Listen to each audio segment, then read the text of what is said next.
Boa noite, meus queridos irmãos do Seminário Paulo Leiras Macalão. É bom estarmos aqui de volta e dessa feita estaremos estudando a matéria de Teologia Pastoral. Prazer estar aqui conosco e venha acompanhar esse estudo.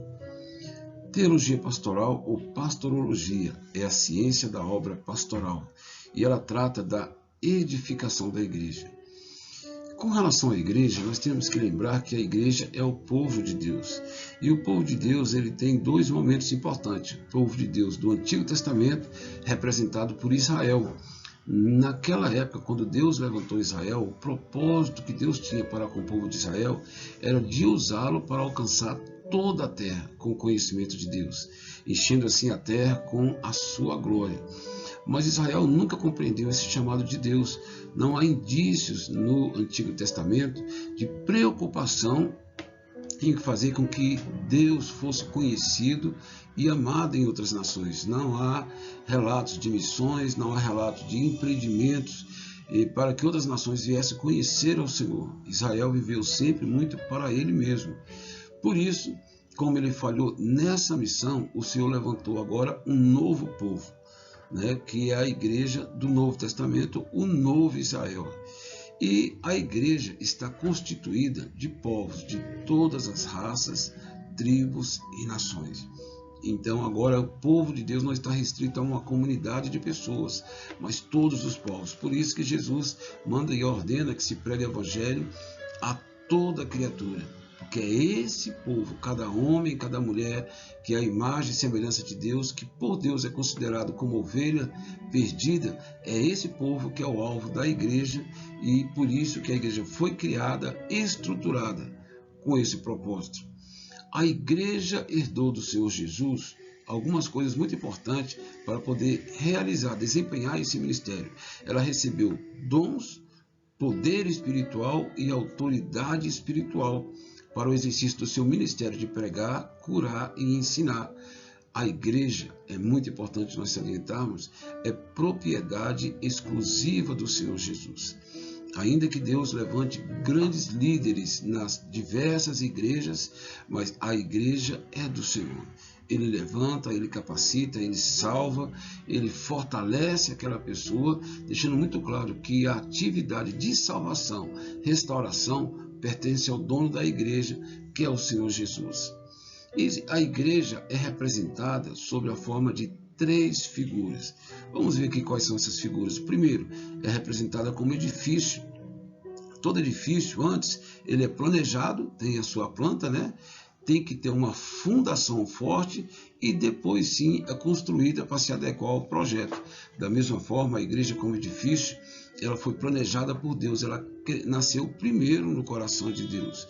Depois, o Senhor colocou os apóstolos como fundamento da igreja, ou seja, eles lançaram o fundamento. Eles agora seres humanos, Jesus já não estava mais aqui, os apóstolos agora lançam o fundamento. E Paulo deixa claro qual que era o fundamento dos apóstolos. Cristo é o fundamento da igreja. A igreja está alicerçada em Cristo. Tudo por Ele, para Jesus Cristo. Então, a primeira figura é a da igreja como edifício. A segunda, a igreja como a noiva, preparada pelo pastor, pelo seu pastor, para o encontro com o noivo, sem ruga, sem mácula, nem coisa semelhante. Uma igreja pura. Então, essa noiva é uma representação da igreja. O Senhor até falou de momentos, de parábolas das bodas do Cordeiro, em que ali o Pai, que é Deus, prepara uma grande festa. Da mesma forma, também a igreja está sendo preparada para encontrar com o seu noivo, que é Cristo Jesus nos ares, e o noivo vai nos levar para a casa do Pai. Isso é maravilhoso. Mas a terceira figura da igreja é a igreja como um corpo. Por meio da igreja, Cristo permanece misticamente no mundo, pregando, curando, amando os homens. Deus opera por intermédio da igreja e do seu ministério. Então, uma igreja como corpo, assim como Cristo andava nos seus tempos aqui na face da terra, ia atrás dos pecadores perdidos, orava, ministrava por eles, pregava. Hoje a igreja e Cristo está se movimentando no mundo através da sua igreja, através dos seus pés indo atrás dos pecadores, através das suas mãos que é impostas sobre os enfermos e através dos nossos lábios quando pregamos o evangelho. Então Cristo está sendo se movimentando no mundo através do corpo que é a igreja. 3 representações de Cristo ou da igreja nas Escrituras Sagradas. Temos agora o ministério do Novo Testamento. Isso é muito importante. Se há um novo povo de Deus, se o Senhor criou a igreja, como essa igreja deve funcionar, como é que ela deve ser estruturada. Então, o Espírito Santo, ele estabeleceu um ministério, como a igreja deve se organizar. O ministério do Novo Testamento apresenta uma nova estrutura em relação ao povo de Deus do Antigo Testamento.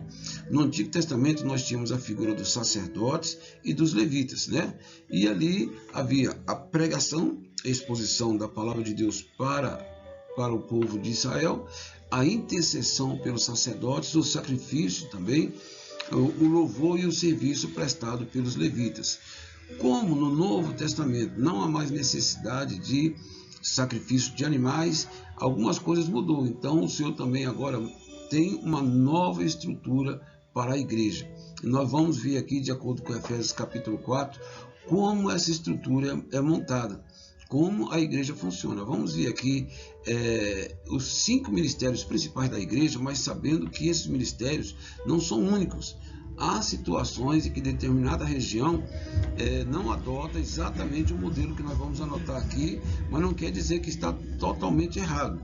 É porque é uma coisa muito ampla, é uma situação muito ampla e pode variar de congregação ou de igreja para igreja. Vamos ver aqui então os 5 ministérios principais da igreja. O primeiro ministério, de acordo com Efésios capítulo 4, é o ministério dos apóstolos, cuja palavra quer dizer enviado ou mensageiro. É um ministério para pessoas que tiveram uma experiência, um encontro verdadeiro com Jesus Cristo.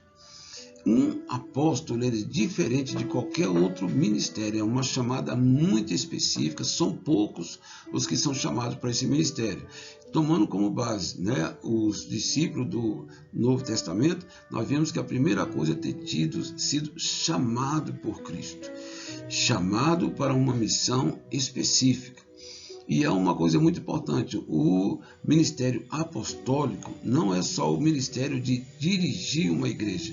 Uma pessoa, para que seja considerado apóstolo, primeiro ele tem que ter uma chamada específica para o apostolado, porque a pregação, o ministério do apostolado, ele exige algumas coisas diferenciadas. Por exemplo, ele tem que ter uma capacidade de dirigir a igreja, organizar a igreja e administrar a igreja. Isso é uma coisa muito importante. Mas outra coisa muito importante, o ministério apostólico, ele é marcado pelos sinais apostólicos. Uma pessoa para ser apóstolo, ele tem uma capacitação sobrenatural. Eles têm dons espirituais que o capacitam para esse ministério, Sinais e milagres acompanham a vida de um apóstolo. Paulo diz isso lá em Coríntios, sobre os sinais do seu apostolado. Então, não basta uma pessoa achar interessante colocar esse tipo de função na sua igreja ou para si mesmo, mas se ele não tiver os sinais apostólicos, se ele não tiver uma capacidade de dirigir e organizar a igreja para que ela possa se expandir, ele não é um apóstolo. E isso nós temos que ter a humildade de ficarmos aonde Deus nos colocou. É um título bonito, mas esse título sem as virtudes não adianta. Outro ministério, o ministério dos profetas. O ministério de um profeta é aquele que fala impulsionado por inspiração especial. Qual a diferença de um profeta do Novo Testamento e do Antigo Testamento? No Antigo Testamento, os profetas, ele tinha a palavra que vinha a ele, A palavra veio a mim a palavra do Senhor. É o que mais os profetas falavam, No Novo Testamento, essa palavra sai, no caso dos profetas do Novo Testamento, essa palavra sai de nós, ou seja, nós alimentamos da palavra e agora o Senhor, por inspiração do Espírito Santo, nos leva a exteriorizar essa palavra. No ministério do Antigo Testamento, há uma coisa muito importante,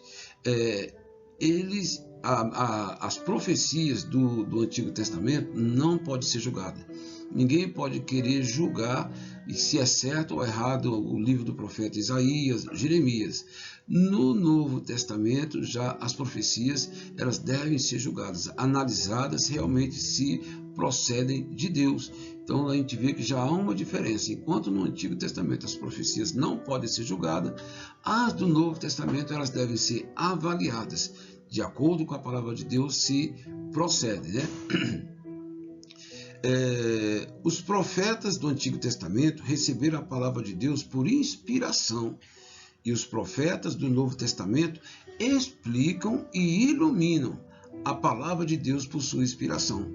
Ou seja, enquanto receberam hoje, a ministração de um profeta hoje é esclarecer uma profecia que foi dada, por exemplo, no Antigo Testamento. Vamos então para o segundo grupo de ministérios. Continuando então com a análise aqui dos ministérios, temos agora o ministério de evangelistas. O ministério do evangelista, como o próprio nome já está dizendo, né, vem da palavra evangelion, boas novas, é o proclamador de boas novas.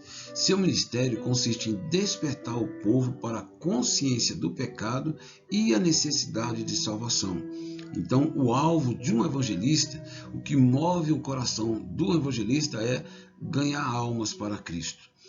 Apesar de toda a igreja ser chamada para esse mistério de ganhar almas, né, claro, mas há um ministério específico, pessoas que Deus vai capacitar com um ministério, dotando de capacidade de ministrar o evangelho de forma que as pessoas conheçam, sejam impactadas e sejam salvas.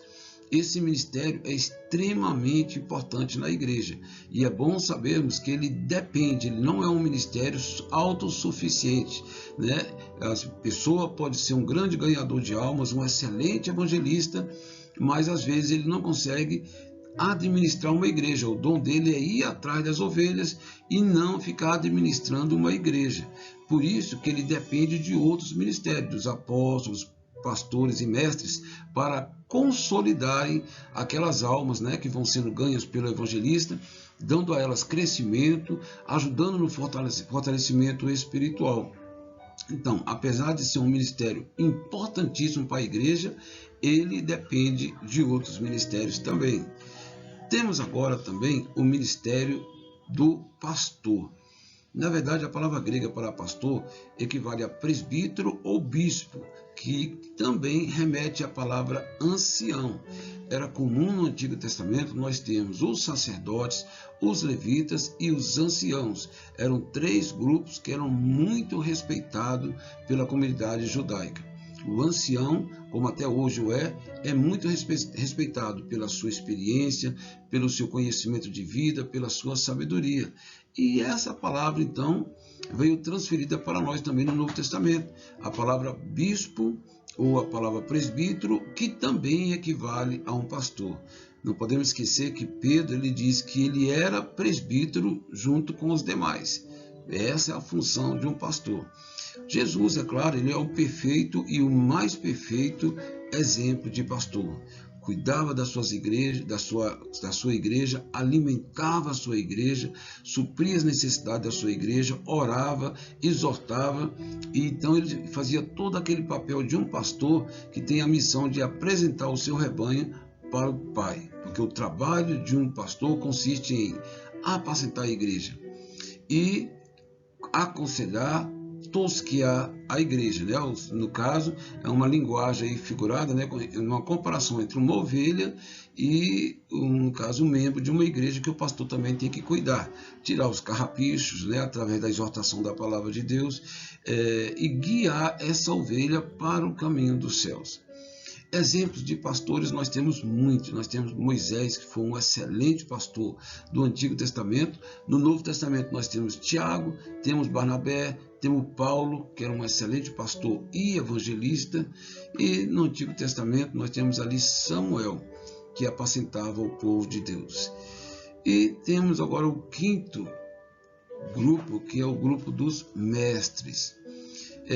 De acordo com a lição, mestres são presbíteros com dom de ensino, mas não podemos esquecer que o dom de mestre não está atrelado ao dom de presbítero. Ele é o dom que Deus concede a uma determinada pessoa. Ele pode nem chegar a ser um presbítero, ele pode ser um diácono, né? E ele tem esse dom de ministrar, de interpretar a palavra, de trazer à luz profundezas, né, verdades reveladoras que às vezes nós lemos e não conseguimos extrair, mas quem tem esse dom do mestre, ele consegue, e é para isso que Deus o capacitou. Ele tem a função de oferecer um ensino lógico, sistemático, mas inspirado por Deus. Não adianta a pessoa ter facilidade para poder montar toda uma estrutura, ter uma facilidade de expressar determinadas verdades, de organizar, de ser muito sábio, muito inteligente, mas sem a inspiração. Como qualquer ministério na igreja, todos precisam da inspiração e da unção do Espírito Santo para que o seu ministério seja aprovado por Deus e seja frutífero. Por isso é muito importante a pessoa que tem o dom de mestre estar sempre se humilhando na presença de Deus, estar sempre consciente de que o que ele recebeu, na verdade, não foi por esforço pessoal, foi Deus que o deu. Por isso, ele deve sempre evitar o orgulho, que é tão comum na nossa vida. Mas temos ainda outros dois ministérios também. Nós temos o ministério dos diáconos. Atos capítulo 6 nos informa o momento em que ali vai haver os primeiros diáconos, né? Em que foram chamados para servir à mesa. A igreja estava crescendo demais e ali foram reclamar para Pedro. Pedro, olha, tem um grupo aqui que está sem alimentação, tem um grupo aqui que também é crente, que também é judeu, no caso dos judeus helênicos, né? Mas uma parte está tendo alimentação e outra não está. Então Pedro diz, olha, nós não podemos deixar a oração e o ensino para cuidar disso. Vamos selecionar homens cheios do Espírito Santo para esse ministério. Foi aí então que foi criado o ministério do diaconato. Pessoas que foram chamadas por Deus para dar apoio a questão social da igreja, para dar apoio, né, em algumas coisas fundamentais dentro da igreja, e que também, no fim, ele também vai prestar apoio aos pastores. Temos também ali o ministério dos auxiliares, né, que são Priscila e Áquila, que são pessoas que são chamadas e que têm a disponibilidade para apoiar qualquer trabalho que seja na igreja, ainda que ele não seja ainda um oficial da igreja. Ele não teve separação, nem consagração, nem cargo para aquilo, mas ele já começa prestando o seu serviço auxiliar. E agora vamos tratar especificamente sobre a classe de ministros da igreja, pessoas que Deus separou para estar à frente da sua obra nas suas diversas funções, né? O pastor presidente, pastor principal, ou presbítero, ou evangelista, são um conjunto de pessoas que são separadas por Deus para conduzir a sua obra. A palavra ministro, ela vem do latim ministro, que quer dizer criado, servo e servidor, deixando bem claro que a função de ministro não é uma pessoa que está acima de ninguém ou que seja melhor do que ninguém e que deve ser servido por todos. Não é essa a conotação que Jesus deixou. Um ministro, uma pessoa chamada pelo Senhor, é a pessoa que se dispõe a viver em função das outras. Por isso que ele é um servo. Na verdade, ele se coloca à disposição para atender às necessidades espirituais, emocionais de membros da igreja. Por isso que ele não está acima, mas ele está na posição de servo de todos. Então, um ministro, ele exerce uma determinada função na igreja, que é administrar sacramentos. No caso, esses sacramentos aí que a gente diz é com relação à Santa Ceia e ao batismo, né, que cabe a um ministro realizar esses eventos. Uma das características muito importantes do ministro é a convicção da sua chamada. Porque nós, como seres humanos, achamos bonito determinada posição dentro da igreja e às vezes temos o desejo, queríamos ter aquela função, não esquecendo que todos já fomos chamados por Deus para ter um determinado papel. Ninguém é menor do que ninguém. Todos na igreja são chamados para ter um serviço na casa do Senhor. Agora, cada um é chamado para um serviço específico. No caso para ser ministro, tem que ser uma chamada por Deus. Não basta o pai ser pastor ou determinado ministro da igreja, que o seu filho necessariamente deve ser e dar continuidade à sua obra. Isso compete ao Espírito Santo. Por isso que cada pessoa deve ter uma consciência bastante clara na sua vida se ele realmente foi vocacionado por Deus para aquilo. Se ele sentir que ele não foi vocacionado, que ele não insista em ficar nessa posição. Ele deve desistir do cargo para o bem dele e da obra de Deus e esperar talvez o tempo de Deus, porque talvez Deus esteja preparando para um momento futuro. Mas se esse momento ainda não chegou, se a pessoa não sente a verdadeira chamada de Deus, e a chamada de Deus, ela dá frutos. Então, a pessoa tem convicção, mas quem está em volta dela tem convicção também que aquela pessoa foi chamada por Deus para aquilo. Então, a pessoa tem que fazer essa avaliação de si mesmo. Vamos ver aqui a principal característica de um ministro. Primeira, a mais imprescindível de todas: amor que despreza dificuldades. Ser ministro do Evangelho é muitas vezes se anular, é abrir mão, é renunciar. Saber, assim como Moisés, por vários momentos, apesar do grande poder que Deus tinha na vida dele, milagres e maravilhas eram operadas através da vida dele, mas nós vimos o quanto aquele ministro sofreu pela desobediência do povo, pela rejeição do povo, e o ministro tem que estar preparado para tudo isso, sabendo que aquele povo, que às vezes dá tanto trabalho, é o povo de Deus. Vamos ver aqui alguns aspectos da chamada de uma pessoa vocacionada. Nós temos aqui, com relação à chamada de Deus, dois níveis de chamada. Temos a chamada universal. É a chamada mais importante, porque é quando o Espírito de Deus convoca no coração do homem e faz brotar nele o desejo de se reconciliar com Deus, aceitar a Cristo e se converter. Essa chamada universal é a chamada para a salvação, principalmente. E todos os que foram chamados para a salvação, esses também foram chamados para servir ao Senhor. Independente de cargo, de ministério, mas todo cristão é chamado para dar fruto. O Senhor diz lá em João capítulo 15, eu vos chamei, não foste, o mundo não foste vós, mas que me escolheu, mas eu vos escolhi, para que vocês sigam e deem fruto. Então o fruto deve ser algo que deve marcar a vida de todo cristão. Dentro da chamada da salvação, todos são chamados, mas agora também temos a chamada específica.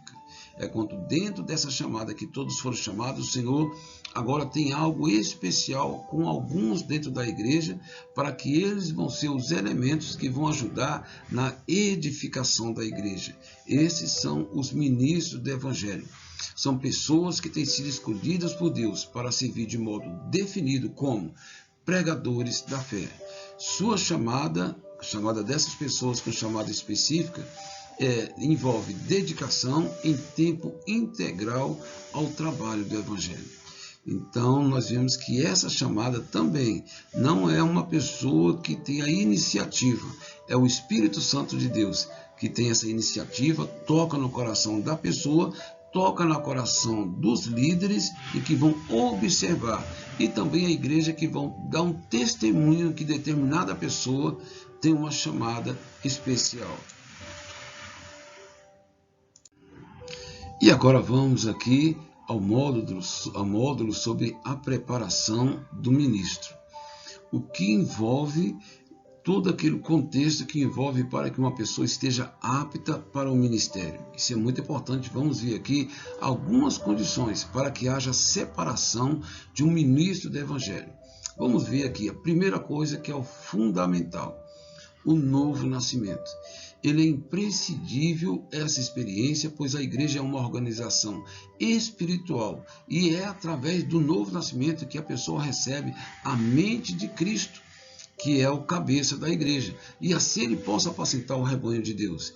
Sem o novo nascimento, essa pessoa não tem condição. Um homem natural, ele não pode ministrar e apacentar pessoas espirituais, que são os crentes que nasceram de novo, porque a visão de mundo vai ser de forma diferente.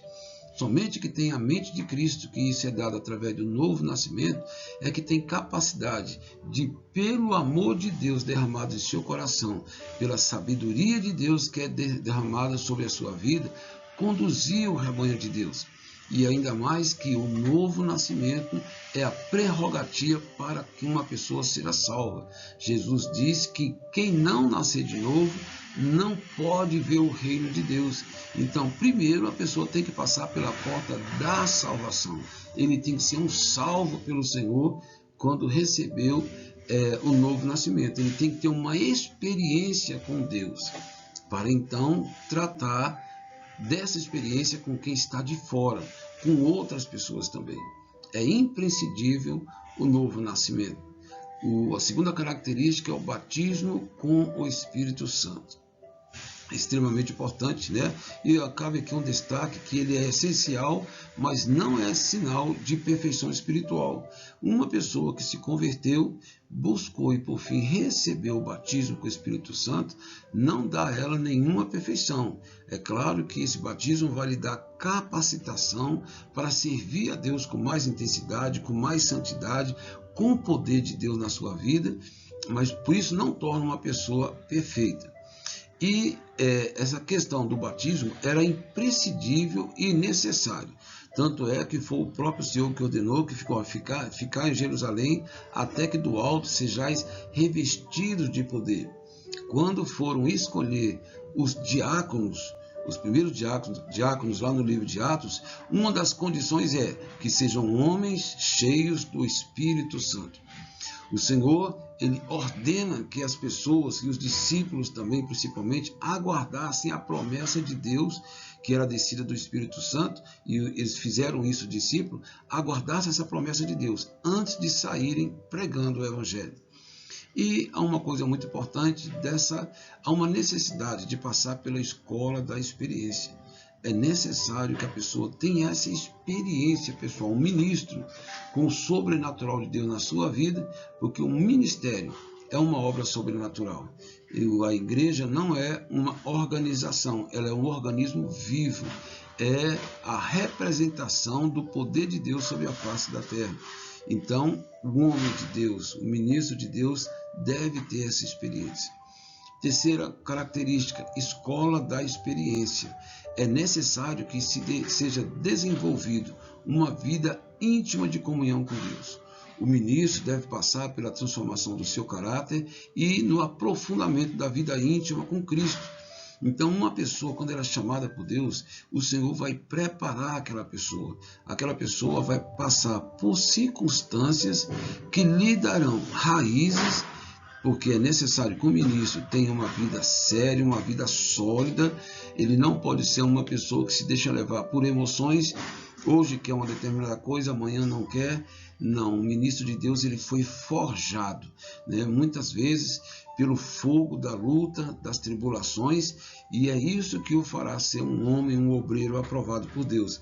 Lembramos que no caso de Davi, quando ele foi ungido para ser o líder de Israel, ele passou várias necessidades, dificuldades que moldaram o caráter de Davi, para que quando ele fosse rei, soubesse reinar com justiça. Daí também o ministro de Deus, ele não pode, simplesmente porque fez um curso de teologia, ser consagrado ao ministro sem ter passado por experiências espirituais, por experiências pessoais, experiências de vida, para que possa então transmitir e ensinar ao povo de Deus. Temos a questão do treinamento, né? Todos os líderes de Deus são submetidos a treinamento, como forma de prepará-los para a liderança e condução da sua obra. Nós temos aí o exemplo de Paulo, o exemplo de Moisés. Na verdade, vai ser a escola da experiência, né? O treinamento. Quando a pessoa, como Jesus fez com os discípulos também, Jesus os levava, eles viam o que Jesus fazia, depois Jesus ordenava: agora vocês vão de 2 em 2, vocês vão fazer isso, vocês vão fazer aquilo. O Senhor estava não só ensinando, mas dando oportunidade para eles praticarem o ensino, e com essa prática, com esse treinamento, quando o Senhor subiu aos céus, eles estavam capacitados a desenvolver a obra de Deus. Lembrando que nesse treinamento, esse período de experiência pessoal é muito importante. Nós tomamos o exemplo de Moisés. Ele foi chamado por Deus para desenvolver esse ministério, essa liderança do povo de Deus. E muito novo ele já sabia disso, mas nós vemos que quando ele pensou que tinha chegado a hora, ele viu 2 judeus brigando, e ele, pensando que eles iriam respeitá-lo como líder e salvador, ele apartou aquela briga, mas logo depois em que ele viu outros judeus brigando também, que ele foi apartar, um dos judeus acusou e rejeitou a liderança de Moisés sobre a sua vida. Por isso que a vida de Moisés, antes dele ser o Moisés libertador de Israel, ele passou por 3 fases. Durante 40 anos, Moisés pensou que era alguma coisa. Criado na corte do rei, alimentado, instruído em toda a sabedoria, ele pensou que era hábil para realizar a obra de Deus. Foi a primeira fase da sua vida. Durante 40 anos ele pensou que era alguma coisa, mas diante da rejeição dos seus irmãos, da sua liderança, apesar do seu preparo intelectual, ele passou agora 40 anos ali em Midian, 40 anos ausente, 40 anos pensando que não era nada, que era incapaz ali de fazer a obra de Deus. Quando então, ao fim dos 40 anos, o Senhor aparece para ele e o chama, e ele diz: não, Senhor. Nesse momento ele já está tão esvaziado que ele não se julga capaz, e ele falava para Deus: não, Senhor, manda Arão, que Arão faça esse trabalho, porque ele fala bem. Mas o Senhor tinha chamado Moisés. Durante 40 anos ele pensava que era alguma coisa, durante 40 anos ele achava que ele não era nada. Mas depois que ele assumiu o ministério, comprometido com Deus, 40 anos da sua vida, ele descobriu que Deus era tudo. Deus que capacitava, Deus que dava sabedoria, era Deus que estava com ele. E é isso que ocorre quando há um treinamento. A pessoa cultiva e vai descobrindo que é o Senhor, que o ministério dele é totalmente dependente da graça de Deus. Há também uma característica na vida de preparação do ministério, que é a preparação intelectual. O pregador deve estar apto para ensinar, ministrar. Se isso ocorre na sua vida, se é esse o seu papel, é inadmissível um ministro que não goste de ler não só a Bíblia, que é o mais importante de tudo, mas ler materiais também de outros homens usados por Deus, descobriram que nos ajuda a compreender melhor a palavra de Deus. Então, é uma função de um ministro que ele deve amar o conhecimento, amar a palavra de Deus, amar livros que tratem sobre diversos assuntos que vão ajudar a igreja e a ele conduzir a obra de Deus também. Paulo tinha esse preparo intelectual, mas ele não se estribava nele. Era importante, foi graças a esse conhecimento que Paulo alcançou praticamente os gentios, a nobreza, a realeza, mas ele nunca se estribou nesse conhecimento, porque para ele esse conhecimento, diante de Jesus e diante da palavra de Deus, era um lixo, mas era um acessório importante para o seu ministério. E vemos aqui as qualificações físicas, que há uma necessidade de o ministro de Deus saber que o seu corpo é o santuário de Deus. Então ele tem essa consciência de que, como o seu corpo é o templo do Espírito Santo, esse corpo deve ser bem cuidado, através de uma boa alimentação, através até de um exercício físico, tudo aquilo que faça com que esse corpo seja preservado, com que a saúde seja preservada, é missão do ministro ter essa preocupação em sua vida. E com isso, meus irmãos, então encerramos esse primeiro comentário sobre alguns aspectos da teologia pastoral. Estude em casa e qualquer dúvida você entre em contato conosco, estamos à sua disposição, queremos muito que você cresça, que você seja abençoado no seu ministério. Deus te abençoe em nome de Jesus.